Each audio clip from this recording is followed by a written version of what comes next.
Ever wonder why some nights you wake up feeling off, even after a full rest? It might be what you ate before bed. You know, as we get older, the little things we do or eat start to matter more than ever. I'm in my 70s now, and I've spent decades figuring out what keeps me healthy and sleeping well. Things I wish I'd known sooner. I used to think bedtime snacks were no big deal, just a little treat to cap off the day. But then I started noticing how some nights I'd wake up groggy, my chest tight, and I couldn't figure out why. It wasn't until I talked to my doctor and dug into what other seniors were experiencing that I realized what you eat before bed after 65 could quietly harm your heart while you sleep. It's not about scaring ourselves silly. It's about knowing what works for bodies like ours now. In this video, I'll walk you through 5 bedtime foods seniors like us should never touch. Simple stuff that could make a huge difference in how you feel tomorrow, or even save your life. These aren't fancy diet rules or things you need a medical degree to understand. They're lessons I've lived myself, pieced together from years of trial and error, chats with friends in their 60s and 70s, and a little wisdom from folks who know hearts better than I do. Take my old pal Jim. He's 68 and used to swear by his nightly habits until one landed him in the ER at 3 a.m.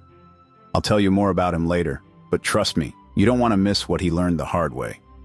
By the end of this, you'll have easy swaps to rest easy, nothing complicated, just practical ideas you can try tonight. You'll wish you'd heard this years ago, because it's not just about avoiding trouble. It's about waking up feeling like yourself again. Maybe you're like me, still wanting to enjoy life, see the grandkids, or take that morning walk without dragging. Stick with me, and let's figure this out together. I promise, it'll be worth your time. Food number 1, salty chips or crackers. Do you ever reach for a handful of chips or crackers while watching the late news? My old friend Doris, 67, used to do that every night. She'd sit with her favorite salty crackers, those little golden ones in the red box, thinking it was a light snack to unwind. She's a retired librarian, always bustling around with her gardening or book club, so this was her quiet moment. But about a year ago, she started waking up with swollen ankles, her socks leaving deep marks, and her heart racing like she'd just run a lap.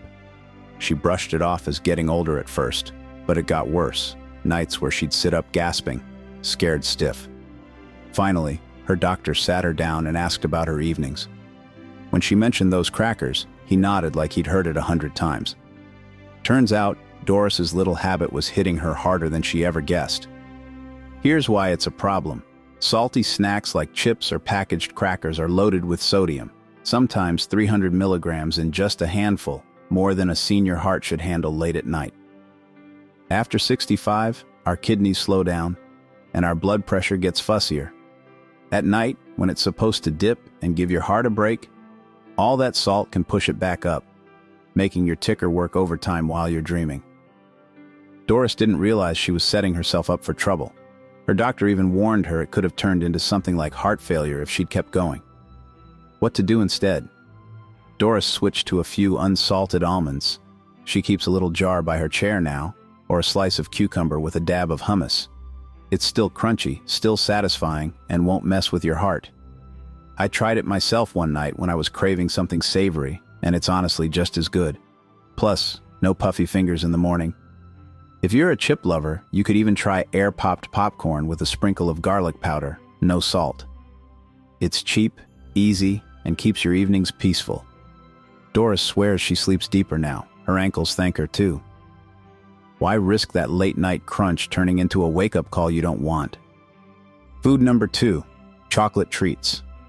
Are you someone who loves a little chocolate before bed? Maybe a square or two to wind down? I used to be that way too. My neighbor Bill, 71, swore by his nightly dark chocolate ritual. He's a widower, lives alone with his scruffy dog Max, and that chocolate was his treat after a long day tinkering in his garage. He'd break off a piece, always the 70% cocoa kind, because he read it was healthy, and savor it with his tea. But a few months back, he started waking up with his heart pounding, sweaty, and shaky, like he'd had a nightmare he couldn't remember. It happened so often, he got scared to sleep. He finally told his doctor, who asked about his routine. When Bill mentioned the chocolate, the doc's eyebrows shot up. He'd seen this before. Here's the catch. Even dark chocolate has caffeine. about 20 to 40 milligrams per ounce, sometimes more. For us seniors, that sticks around longer than it did in our 40s. It raises your heart rate and keeps your system buzzing when you're trying to rest. Bill's palpitations were his heart working overtime. He even had a sleep test that showed his pulse jumping every night around 2 a.m. The doctor said it wasn't just annoying, it could wear his heart out over time. The fix? Bill switched to a small bowl of cherries, fresh when he can get them, frozen when he can't, or a sip of herbal tea like chamomile. I gave it a shot too, and those cherries are naturally sweet with no buzz. If you're a chocolate diehard, try a tiny spoonful of cocoa powder and warm milk. No sugar, just a hint of flavor. It's cozy without the kick. Bill says he misses the ritual sometimes, but not the racing heart. He even feels steadier walking Max now.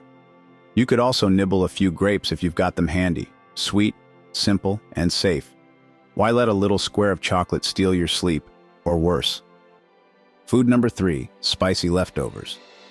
Do you ever reheat last night's spicy dinner for a quick bedtime bite? My cousin Ellen, 69, loved her spicy chili. She'd have a bowl before bed and call it comfort food. She's a firecracker herself, always hosting family dinners or knitting blankets for everyone, and that chili was her signature dish. She'd make a big pot on Sundays, full of peppers and hot sauce, then nibble leftovers all week.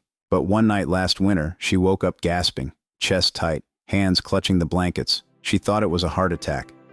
Her husband rushed her to the ER, and the doctor said it was reflux, not her heart. But they warned her, keep eating like that, and it might not stay just reflux.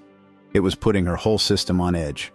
Spicy foods like chili or hot sauce can kick up acid reflux, especially when you lie down after eating. After 65, our stomachs don't bounce back like they used to, and that burn can climb up your chest, mimicking a heart scare. Worse, it stresses your vagus nerve, the one that talks to your heart, and can nudge it into overdrive. Ellen's doctor explained how the inflammation from those spices was like pouring fuel on a fire at night. She was lucky it was just a warning shot. Next time, it could have been the real thing. Instead, Ellen started having a plain turkey slice, cold from the fridge, or a bit of mashed sweet potato if she's still hungry. I tried the sweet potato trick, and a little cinnamon makes it feel special without the heat.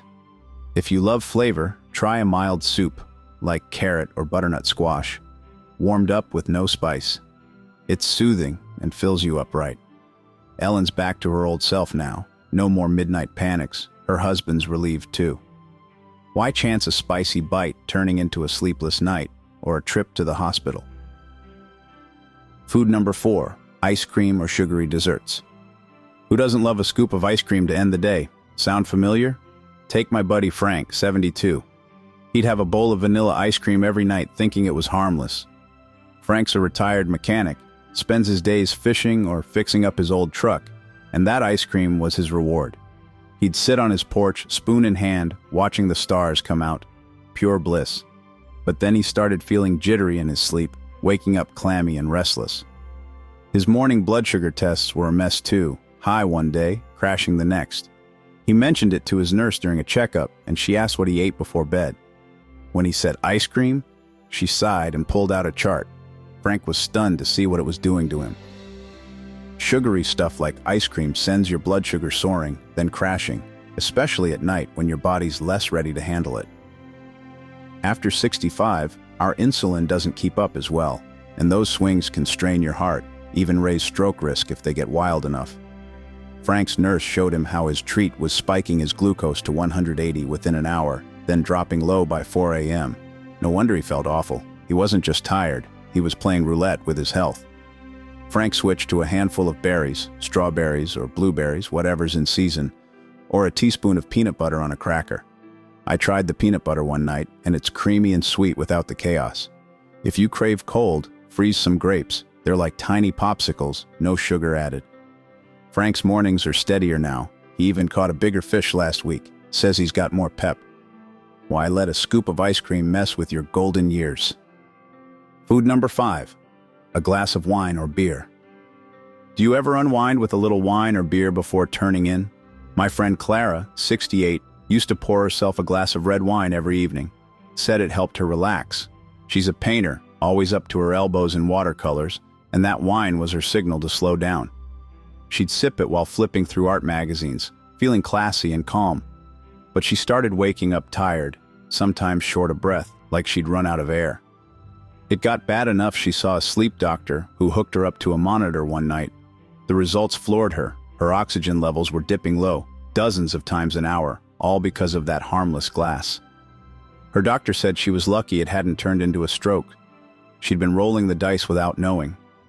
Alcohol might feel calming, but after 65, it relaxes your throat muscles too much, cutting oxygen while you sleep. That forces your heart to pump harder to keep up.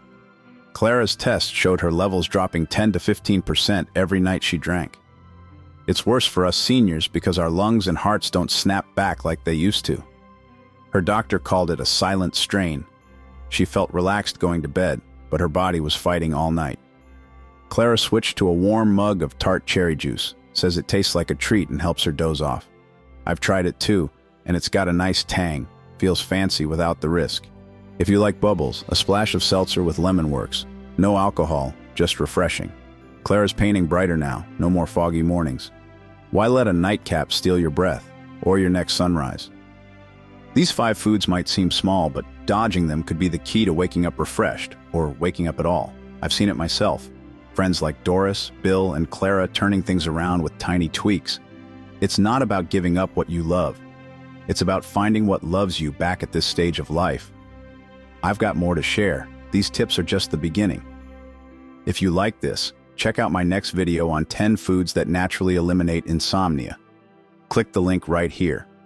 I made it for folks like us, with recipes that don't need a young pair of hands or a chef's degree. Just good, simple food to start your morning right. Tell me below, which of these surprised you most? Was it the chocolate, the wine, maybe those sneaky crackers? I'd love to hear. I read every comment and it keeps me going.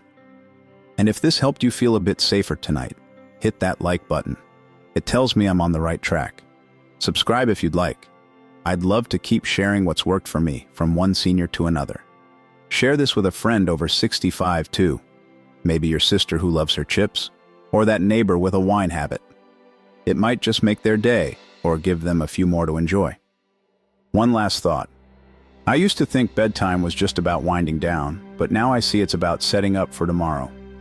You deserve mornings where you feel good. Maybe to play with the grandkids, tend your garden, or just sit with a coffee and watch the world wake up. These little changes can get you there.